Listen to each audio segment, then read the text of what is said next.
کے طور پہ بھی کام کیا. میں نے دیکھا، آپ سب لوگ بھی جانتے ہیں کہ اکثریت جو انویسٹیگیٹنگ آفیسرز ہیں وہ خود اپنے قلم سے کچھ نہیں لکھتے.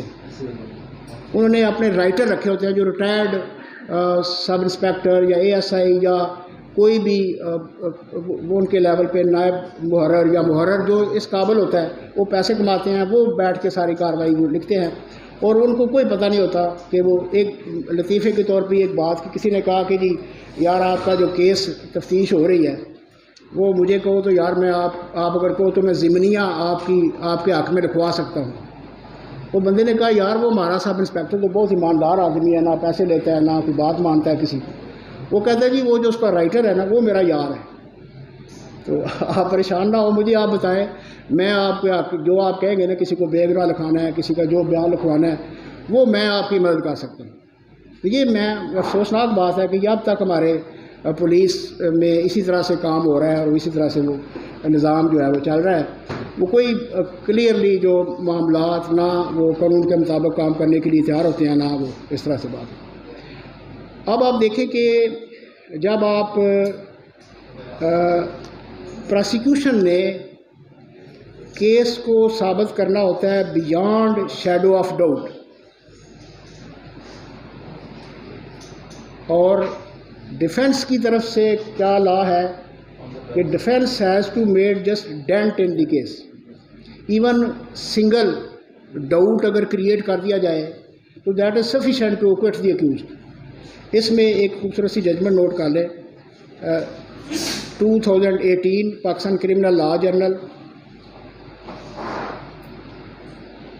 807.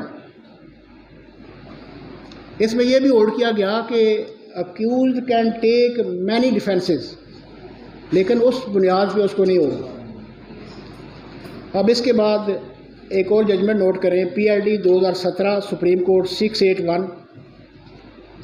اس میں principles for appreciating the evidence جو ہے ان کو کیا گیا ہے. PLD 2017 پیج ہے سپریم کورٹ، پیج ہے 681.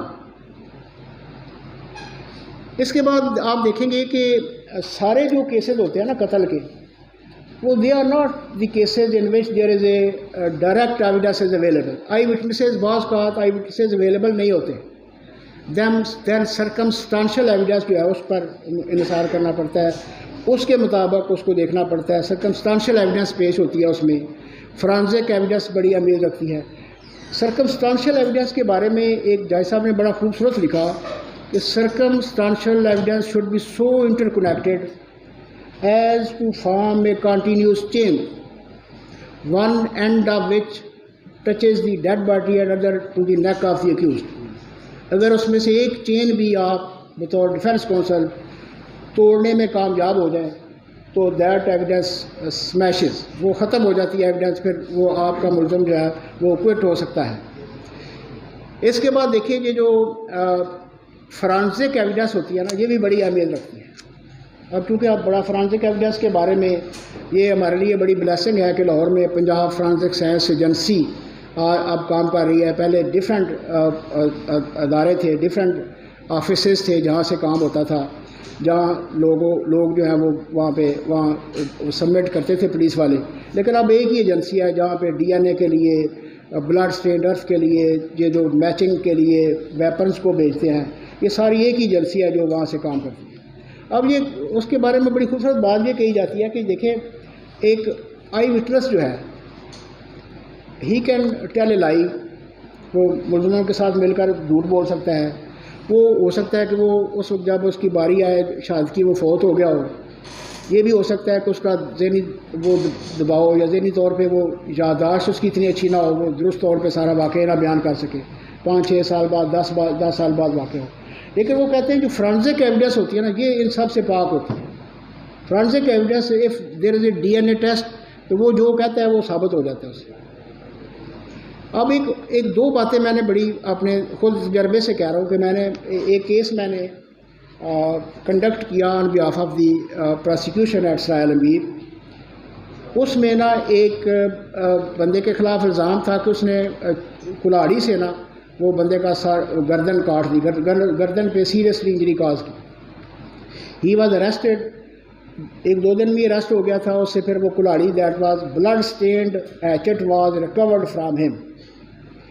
اب پولیس نے ایک کام بڑا اچھا ہو گیا ہے کہ جب کوئی بھی اس طرح کا ہینیس اوفینس کمٹ ہوتا ہے نا، وہ وہاں پہ جو پنجاب فرانزک سائنس کی ٹیم ایک وہاں پہ آتی ہے، وہ وہاں سے ڈیڈ باڈی سے اس کے ناخن وغیرہ ڈی این اے کے لیے اس طرح کی ساری چیزیں جو ہے نا وہ کلیکٹ کرتے ہیں، جس سے وہ بعد میں ڈی این اے وغیرہ کی رپورٹ آ سکتی ہے. اب میرے کیس میں بھی ایسے ہی تھا کہ انہوں نے ایسے چیزیں وہ کلیکٹ کی ہوئی تھی. تو انہوں نے جو رپورٹ سبمٹ کی نا، وہ باقی تو وہ باقی کے بارے میں تھی، انہوں نے جو رپورٹ سبمٹ کی نا، اس میں انہوں نے لکھا کہ یہ جو بلڈ تھا نا آن دی which was found on the hatch, یہ بلڈ اس کے ڈی این اے ڈسیز کے ڈی این اے سے میچ کرتا ہے،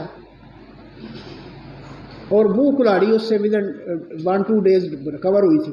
and this was a very important evidence which I high lighted before the court. Court کے لیے بھی پہلا موقع تھا شاید. انہوں نے کہا جی پھر یہ بتائیں شاہی صاحب دوبارہ بتائیں گے. پھر میں نے وہ دوسرے وکیل صاحب اس کا ڈیفینس نہیں کر سکے، نہیں بحث ہو ہی نہیں سکتا تھا.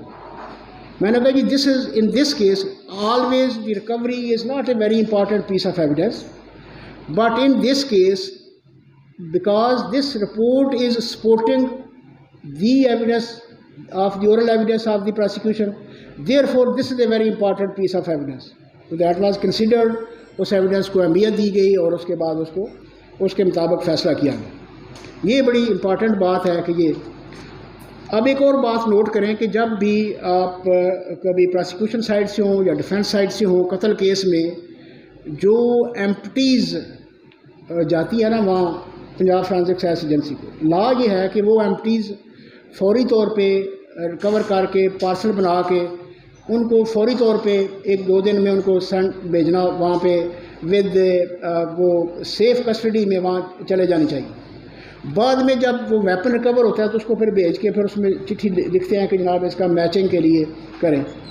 پہلے یہ ہوتا تھا کہ جو ایمپٹیز وغیرہ بھیجی جاتی تھی نا فرانزک آفس میں، وہ ایمپٹیز یا جو ٹیسٹ ایمپٹیز ہوتی ہیں نا، وہ وہاں سے وہ واپس وہ نہیں بھیجتے تھے، صرف وہ ویپن جو ہے اس کو دوبارہ سے لگا کے مورے لگا کے دوبارہ سے سیل کر کے واپس بھیج دیتے تھے، اور اس پہ رپورٹ سبمٹ کرتے تھے کہ ناؤ دیز ایمپٹیز میچ کرتی ہیں یا نہیں کرتی. لیکن وہ اس سے نہیں، وہ اس کا نہیں. لیکن اب یہ ہوتا ہے کہ اب now the position is that the empties which are sent to the police station, اور وہ ٹیسٹ ایمپٹی جو خود وہاں چلا کے وہ دیکھتے ہیں، وہ آپ لائیو بلٹس کے ساتھ بھیجتے ہیں 3-4 دن کو، وہ چلا کے پھر چیک کرتے ہیں، جس سے وہ میچنگ یا نا میچنگ کا ڈیسائیڈ کرتے ہیں. وہ بھی واپس سینڈ کی جاتی ہیں ٹو دی پولیس. ان کو بھی عدالت میں موجود ہونا چاہیے، اور پروسیکیوشن کے طور پہ ان کو ایگزیبٹ کروانا چاہیے اگر آپ کی پازیٹیو رپورٹ ہے، اور ملزم کی طرف سے بھی آپ کو ان پہ جرا کرنی چاہیے کہ یہ تو وہ ایمپٹیز نہیں ہیں. وہ بعض کا اکثر اوقات یہ ہوتا ہے کہ وہ 6 ایمپٹیز ہوتی ہیں یا 4 ہوتی ہیں، 2 جو ٹیسٹ ایمپٹیز اور دونوں کٹھی انہوں نے سیل کر دی ہوتی ہیں، تو اس سے یقیناً وہ گواہ نہیں بتا سکے گا کہ یہ کون سی ہے اور کس طرح سے یہ ہوا ہے. تو یہ فرانزک ایویڈنس کے حوالے سے میرا اپنا تجربہ تھا، وہ میں آپ کو شیئر کر رہا تھا. اب آپ اپنا کچھ تھوڑی سی باتیں نا ہم کریں گے. جو بڑی امپارٹنٹ سٹیج ہوتی ہے نا، وہ ہوتا ہے کراس ایگزامینیشن. اب دیکھیں سب سے جو امپارٹنٹ اسٹیپ ہے نا in the trial of a case, that is a cross examination of the witnesses by the defence counsel. اس میں سب سے پہلے جو سب لوگوں نے اس پہ لکھا بھی بتایا بھی، ہمارے استاد بھی سب لوگ یہ کہتے تھے کہ اس میں مینلی یہ ہوتا ہے کہ وکیل صاحب نے یہ حساب لگانا ہے کہ کون سا سوال نہیں پوچھنا جس کو پوچھ کے میں بہت بڑا بلنڈر کر سکتا ہوں. یہ زیادہ مین ہوتا ہے، کون سا سوال نہیں پوچھنا. بعض اوقات جو وٹنس ہوتا ہے اس سے موقع پر کوئی بات ایسی نہیں پوچھنی چاہیے جس سے اور زیادہ اس نے کلیریفائی نہیں کیا ہوا تو مزید وہ کلیریفائی کر دے. اور اس طرح سے مزید جو ہے وہ وائل کراس ایگزامننگ دی وٹنس، آئی وٹنسز کی زیادہ میں مینلی بات کروں گا کہ جب آپ ایک آئی وٹنس کا کراس ایگزامن کر رہے ہیں تو سب سے پہلے اس گواہ سے ریلیشن شپ کے بارے میں وہ پورا جو ہے وہ ڈیٹا وہ کلیکٹ کر لیں، اس سے پوچھ لیں کہ آپ کا ڈیسیز کے ساتھ کیا تعلق ہے، ملزمان آپ کی فلاں دشمنی ہے، فلاں فلاں جو ریکارڈ پہ آ سکتا ہے نا پورا وہ ریلیشن شپ کے حوالے سے پوری بات کر لیں۔ اس کے بعد دیکھیں کہ آپ اس نے کون کون سی ڈیسیشن یا اومیشن کی ہے in his statement before the court. اگر 154 کی اسٹیٹمنٹ ہے، وہ کمپلینٹ ہے، اس میں آپ دیکھیں کہ کیا کیا اس نے اضافہ کر لیا اپنے پاس یا کون سی امپرومنٹ کر لی ہے، کون سی بات چھوڑ دی ہے۔ پھر آپ کو جانتے ہی ہوں گے کہ آپ اپنے سینئرز کو دیکھیں کام کرتے ہوئے کہ وہ پھر جو آپ کو نقلیں دی ہوتی ہیں ان کو ایگزیبٹ کرانا ہوتا ہے، ان کو کنفرنٹ کرانا ہوتا ہے کہ وہ آپ اس سے سوال پوچھیں گے کہ آپ نے جو بیان 161 کے تحت پولیس کو دیا تھا اس میں آپ نے یہ کہا تھا کہ میرے ساتھ یہ فلاں لوگ بھی تھے اور فلاں نے للکارا مارا، تو وہ عدالت کہے گی پراسیکیوٹر کو بھی دیکھ لو اس میں نہیں لکھا ہوا، تو پھر عدالت لکھے گی confronted with exhibit D A where not so recorded, وہ لکھیں گے کہ انہوں نے یہ سوال پوچھا اس کا یہ اس طرح سے۔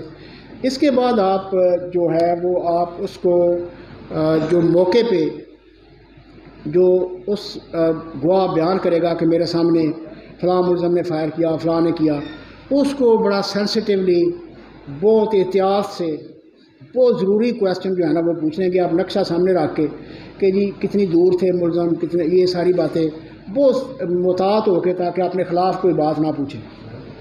اس کے بعد موٹیو کے بارے میں بھی آپ بڑے کانشیس ہوں گے۔ موٹیو کی اگر بات ایک گواہ نے لکھا ہوا ہے کمپلینٹ میں لیکن وہ ہی is not stating before the police, تو اس کو چھوڑ دیں، موٹیو اس کا مطلب ہے ثابت نہیں ہو رہا، تو آپ خود بخود موٹیو کو نہ لے آئیں، ممکن ہے وہ یہ کہہ دیں۔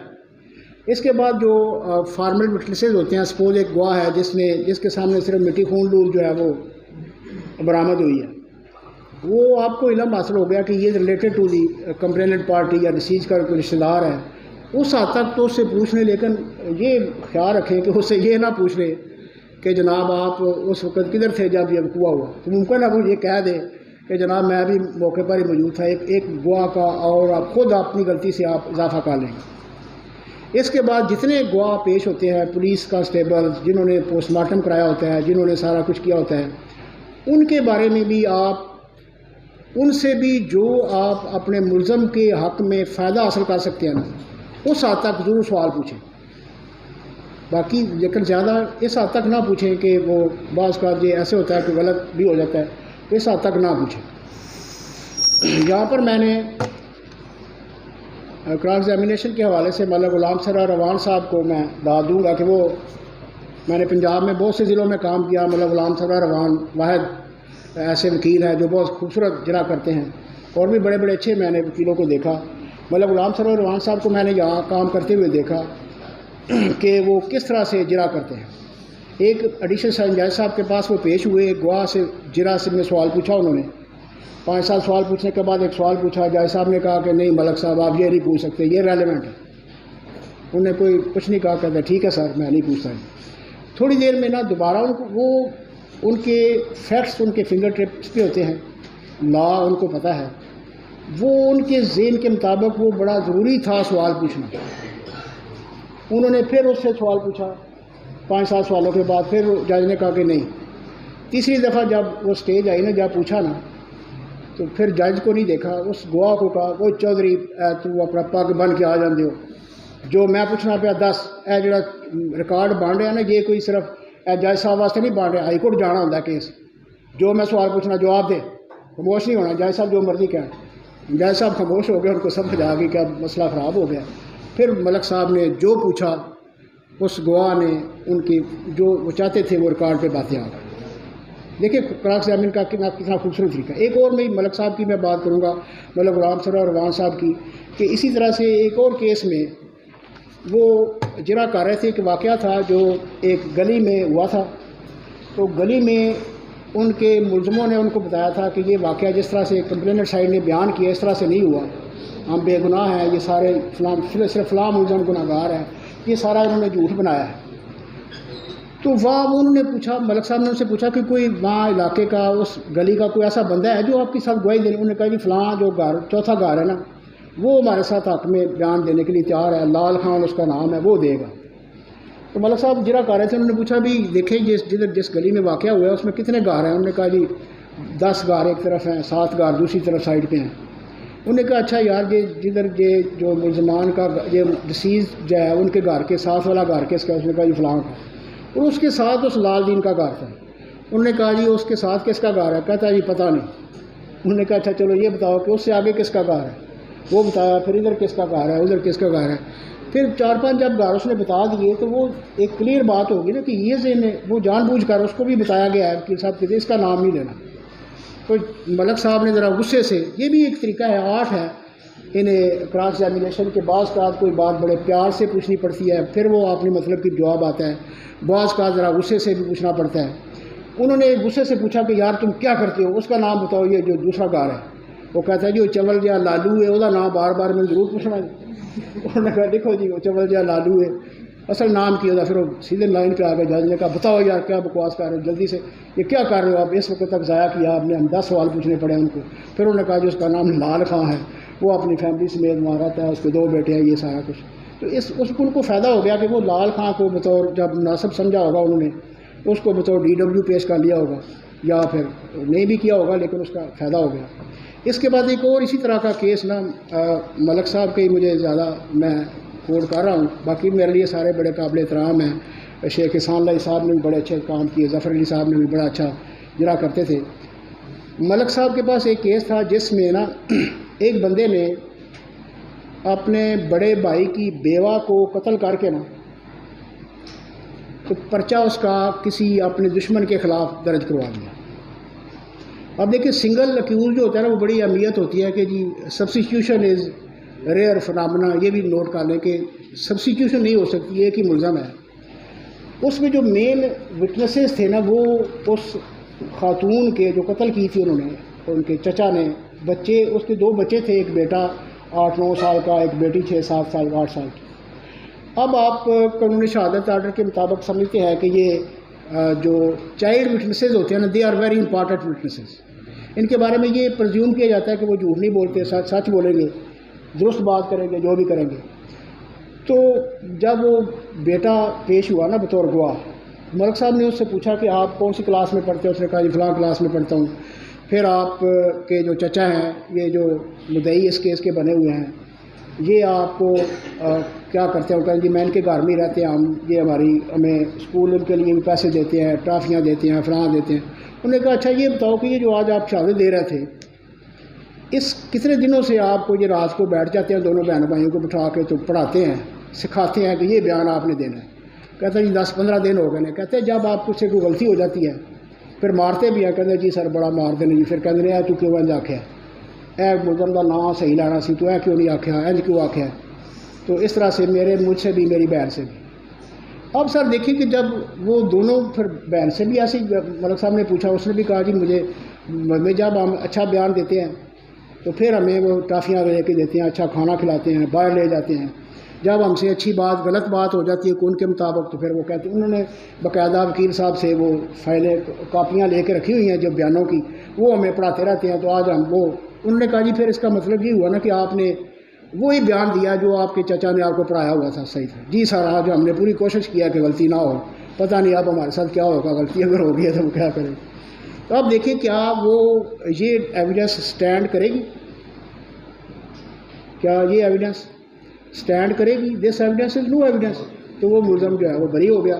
لیکن یہ ایک اچھے وکیل کی وجہ سے ہوا۔ میں یہ کہنا یہ چاہ رہا ہوں